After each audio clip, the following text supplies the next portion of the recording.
everyone and welcome back to my channel, Beth Chats Books.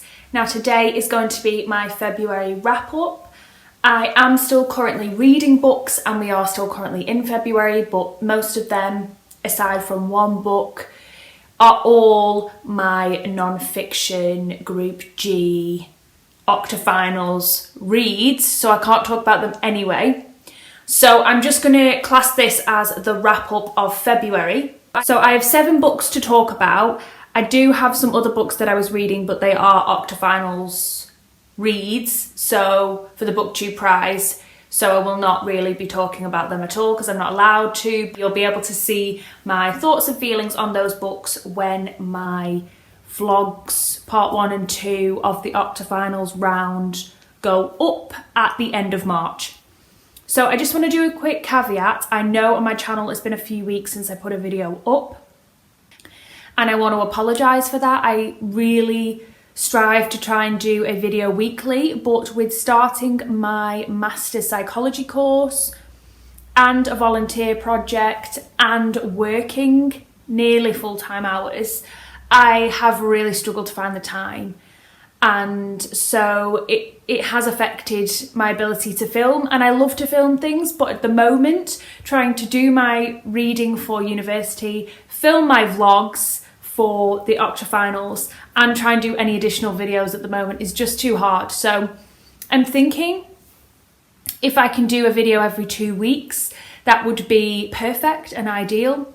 But we'll just have to see how things go. I'm not being too harsh on myself about putting videos up because to me, I'm still trying to read and study and recreationally read because I love reading, keeping up with that and exercise and all these other projects. So I knew that my channel would suffer a little bit as a result, but I want to keep filming. I don't want to have a period where I just stop for months on end.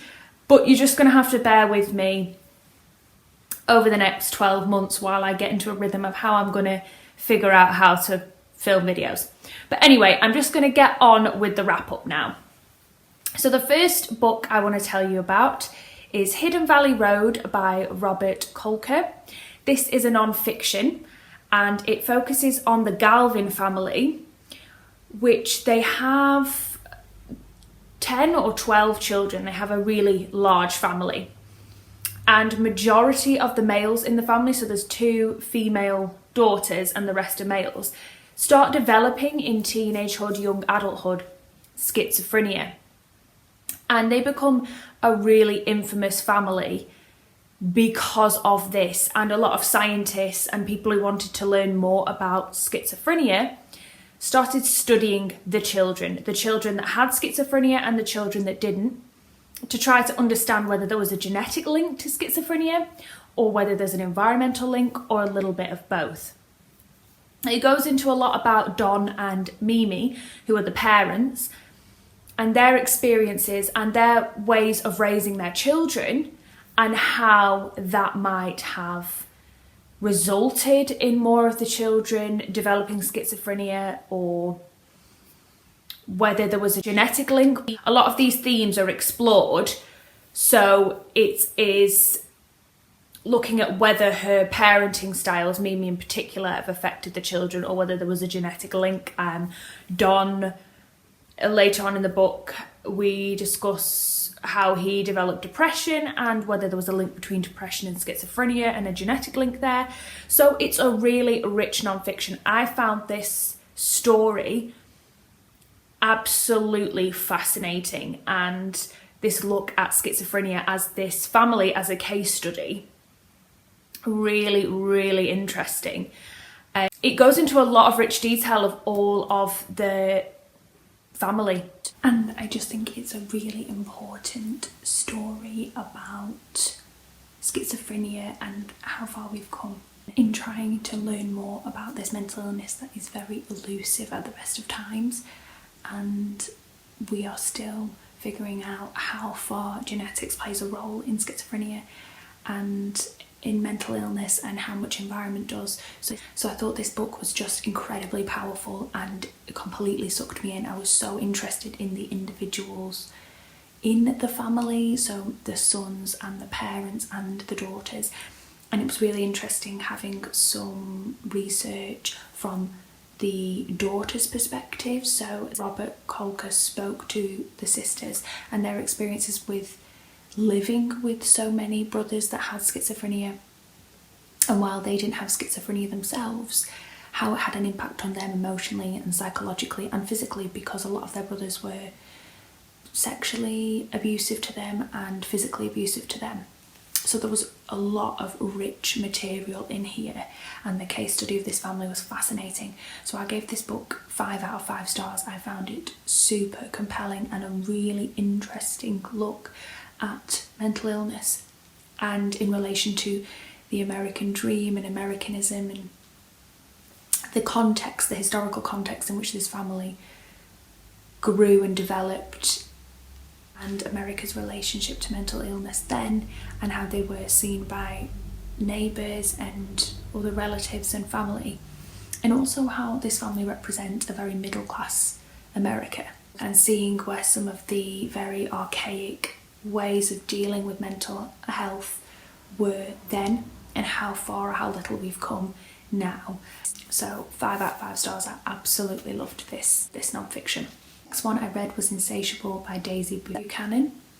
Both Hidden Valley Road and Insatiable were NetGalley proofs that I was accepted for.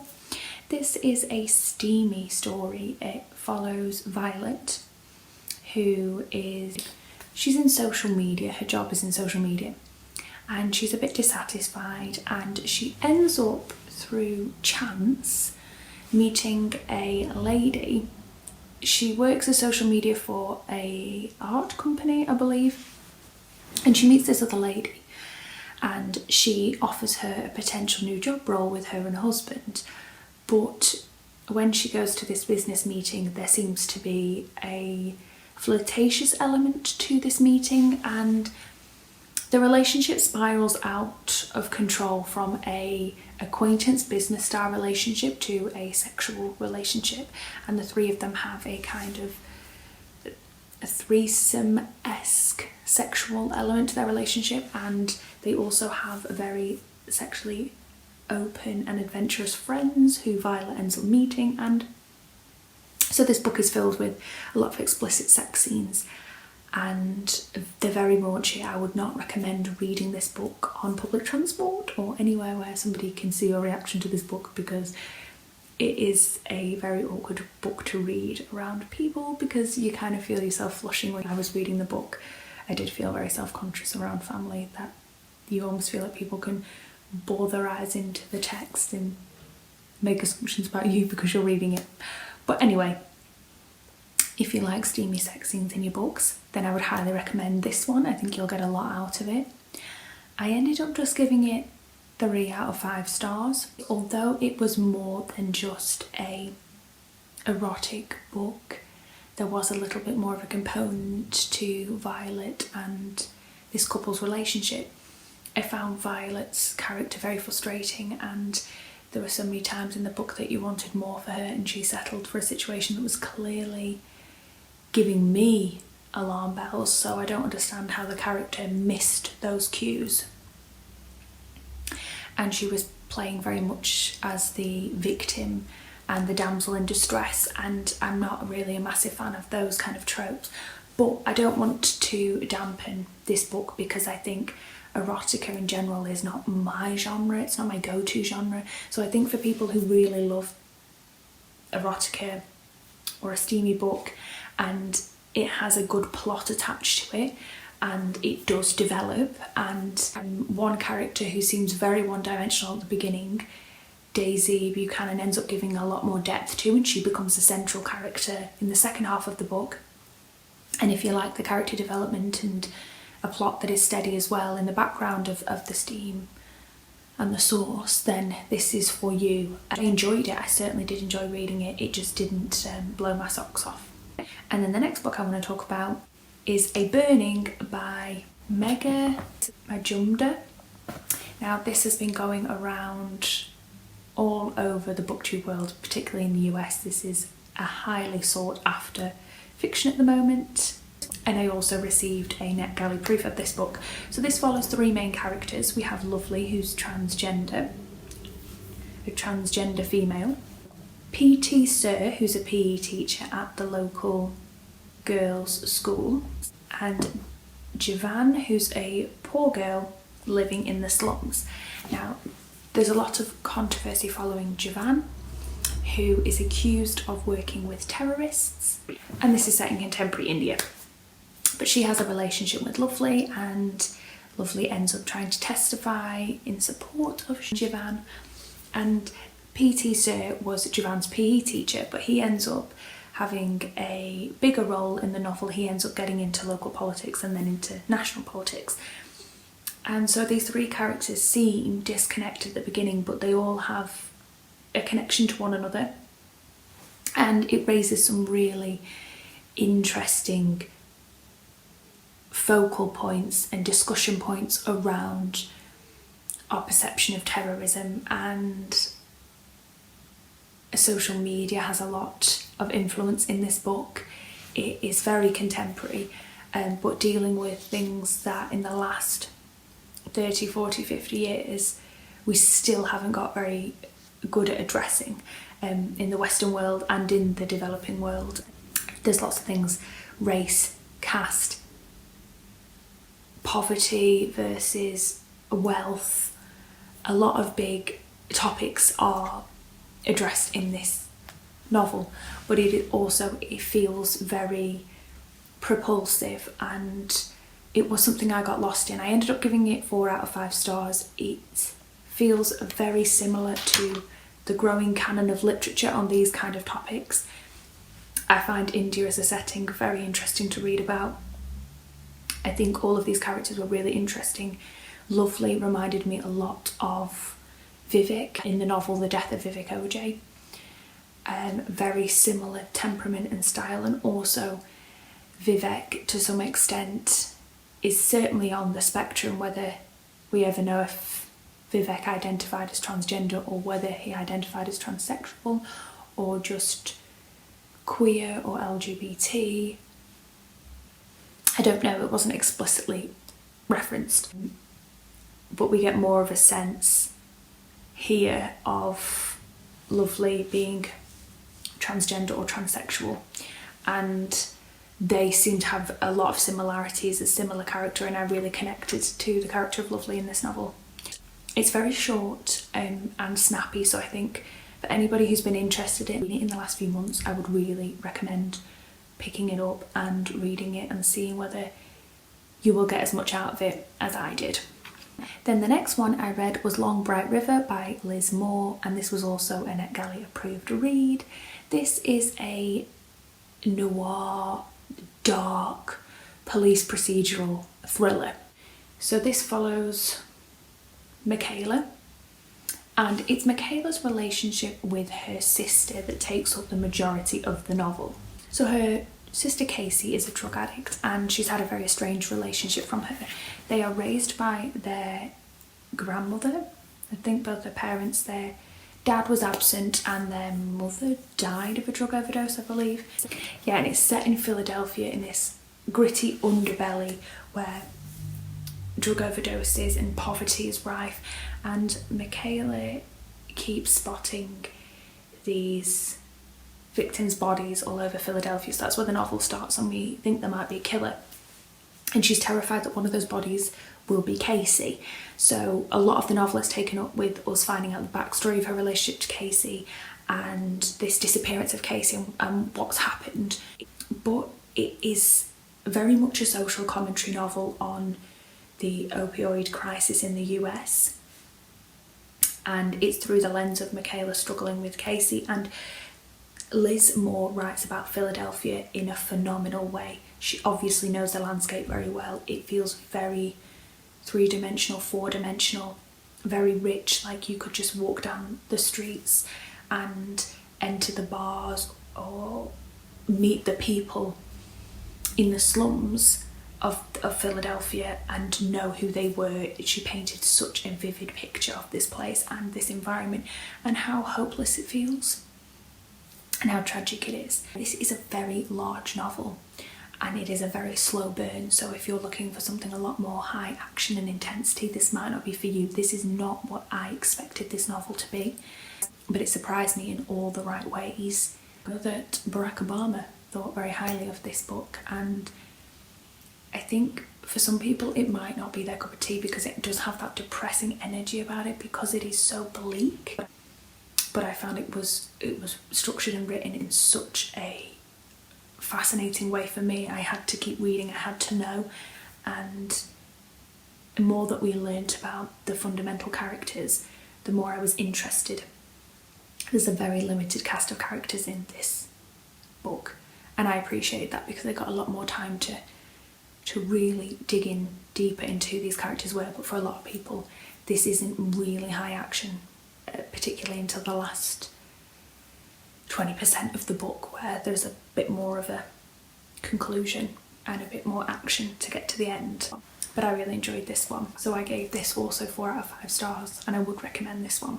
Next one I read was Whereabouts by Jhumpa Lahiri. This was completely not what I was expecting either, and I don't actually think this is a new novel. I also was approved on NetGalley for this one, but this I think is a book that the author originally wrote in Italian a few years ago, and it's been republished in English. So it had a vignette style to it. It follows an unnamed female protagonist who's living in Italy and reflecting on her experiences and her time there. So it is very elusive. It feels like you're reading it and you're not necessarily getting the full meaning from it. That isn't really a genre or style that I love because it doesn't have a plot. And as a reader, I feel very detached from the protagonist and what's going on when it has that floaty element to it. I do think the writing was really good, and I don't read Italian, so I don't know if the translation was very solid or not, but I feel like it was done well. It's just not necessarily always my cup of tea. It's like I put in my journal, it's very character study focused, and I don't mind character study focused, but when there is literally no plot, then it's hard to connect. Like, this character was talking about an ex, but in very floaty terms, so that you'd realise she was talking about the same ex later on, but we didn't have anything tangible to make a picture of who this ex was. It almost felt mentally like it was just a lady walking through the streets with boarded up shops, and that's how I felt reading it. There was just nothing. I was trying to tangibly grab onto something. I think that was the intent. I think the language was beautiful, but I can't really remember anything substantial about this book, so I gave it between around 3 and 3.5. I think some people really enjoyed this book, but it wasn't necessarily my favourite of the recent reads. And the next one I read was The Art of Death by David Fennell. This was hella dark. This was really, really creepy. So the premise is that there is a killer who is posing his dead victims' bodies as art installations across London. So at the beginning of the novel we find these 3 tanks, and the police inspector Grace Archer finds these boxes filled with formaldehyde and floating bodies, and people think it's an art installation and it's actual dead bodies.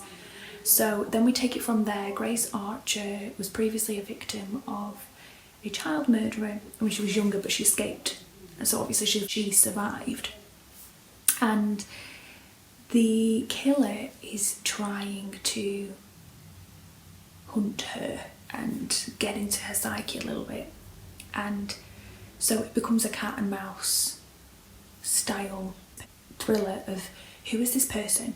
She feels like they're targeting her. What do they know about her past? And these creepy art installations just keep happening, and are they going to find the killer? I found the choice of killer very interesting, and his reveal and how he was connected to Grace was very creepy and unnerving, and this book just really hit that level that I find really compelling in thrillers, when they make me feel that viscerally uncomfortable. I thought this morbid death as art really creepy but really memorable, and really wanted to read it. I was really interested in it. It was a complete success for me. I still think about this book and how it all worked out, and I definitely think Grace would make a fantastic police procedural series. I think she's a great inspector, a great protagonist, and there's a lot more that we could do with her. So I would be very excited if David decided to turn her into a collection of books set as her as the inspector. Who knows? But very much enjoyed this one. So I gave this 4 out of 5 stars. It was really fun. And the last one is The Long Long Afternoon by Inga Vesper. The Art of Death I also got on NetGalley. Basically all of these books were NetGalley proofs, including The Long Long Afternoon. So this was a 1950s style housewife genre novel, but with a thriller murder twist. So it follows Joyce Haney, who is a housewife, and Ruby, her family's help, turns up one day to the house to find that one of her daughters is outside of the property. She was told by her mum to wait outside. The younger daughter is in a soiled nappy in her bedroom screaming the house down, and when Ruby gets to the kitchen it's covered in blood, but Joyce is nowhere to be found. So the neighbours know nothing, her perfect husband knows nothing, and we have no idea where she is. Has she been kidnapped? Has she been murdered? What has happened? So it's then up to the inspector, who's just moved from New York, Mick, to figure out what happened, and he ends up getting the help of Ruby, who is the black help for the local neighbourhood. She cleans the house for Nancy, who's Joyce's neighbour, and for Joyce. So she has quite intimate knowledge of what goes on in these households, and through Mick's help and his protection she comes forward with some information, and together they try and piece together what has happened. There is a scene with a plant pot in this novel that's very, very unnerving, and it's quite Wisteria Lane, Desperate Housewives, secrets going on. So it is a genre that's been done before, and that was my only criticism. I think a lot of people like the 1950s housewife setting. This is set in sunny California. I think a lot of people like that as a great place for family drama or thriller or relationship drama or neighbourhood drama. It goes quite well. I just think a lot of the twists were evident to me quite early on where they were going. That's not a bad thing.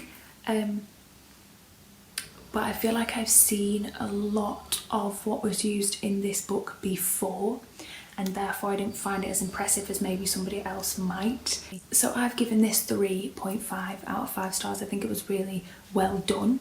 I just think I was a little bit underwhelmed because it is a type of genre thriller that I have seen before. I did kind of figure out the reveal before the reveal happened, which just for me is a little bit disappointing, but I know that so many people on BookTube have buzzed about this book recently, so I think it will be getting a lot of praise. So I'm not going to feel too bad. So that is it. They are all the books that I wanted to wrap up for you guys. I'm sorry it's been a bit of a rapid wrap up, but I am currently filming in the house and people keep coming in and they keep coming out, and this was meant to be a quiet day with nobody in the house, so I just needed to film this and get this uploaded before I burst. So thank you guys so much for watching, and I'll be back very soon with a brand new video. Bye now.